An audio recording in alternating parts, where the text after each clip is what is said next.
Greetings everyone, Scott Richardson and Dan Brown from Richardson Capital Management here to provide the November 2022 economic and investment update.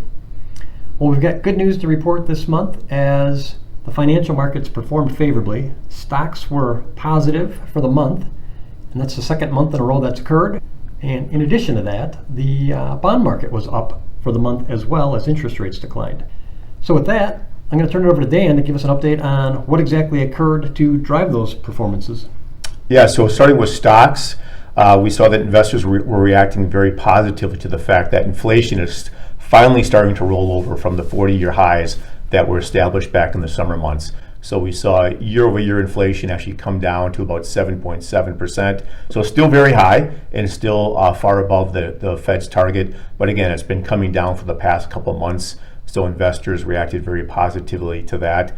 And then secondly, we heard kind of late in the month that the Fed is finally thinking about backing away from their aggressive stance of 0.75% interest rate hikes, which they've done at the last 4 meetings. So we're starting to think that at the December meeting, the Fed will actually back away from that 0.75% move and actually do only 0.5%. So again, investors reacted very positively to that.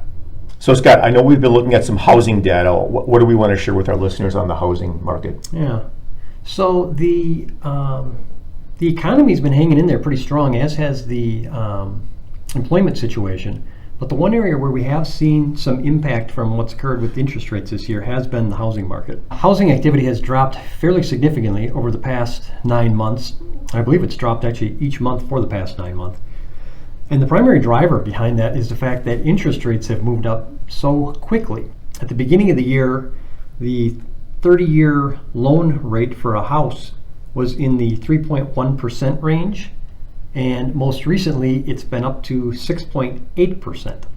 And we ran some quick down and dirty math, and on one example we saw the increase in the monthly payment caused by that kind of move in interest rates was about a 55% increase. Needless to say, that's a major impact for a lot of families that are looking to buy a house. Now, that said, the supply of housing remains very tight. And so while the affordability has gone down, there still are plenty of folks that can't afford houses even at these higher rates. And as a result, we don't anticipate a major decline in the housing market.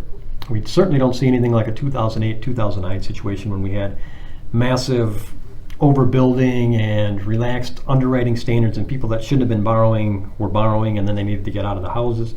We don't see that occurring.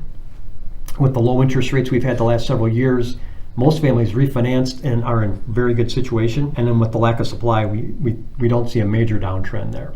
That said, it probably will be slow going for the indefinite future here. But overall, we don't think it should be a dramatic negative impact to the economy. So with that, Dan, can you kind of wrap things up and give us our thoughts on what we're thinking in terms of outlook and positioning at this point? Thanks, Scott. So as far as an outlook is concerned, it's broadly unchanged from the past couple months, where we've communicated that we've de-risked the portfolios a couple times now recently, and actually are attracted to money market yields with yields north of 3.7%, for example. So we still think corporate profit estimates for 2023 are too high and need to come down. And part of that is the fact that we still think the Federal Reserve's going to raise interest rates into next year. But again, they're going to pull back from their aggressive pace of 0.75% increments. But again, corporate profits need to come down, and still a little bit cautious here with our positioning, which we're very comfortable with. Thanks, Dan. So I'd like to thank everyone for joining us and wish everyone the best wishes for the holiday season as we're rolling into December here. We appreciate everyone's trust and support and look forward to talking to you in the new year.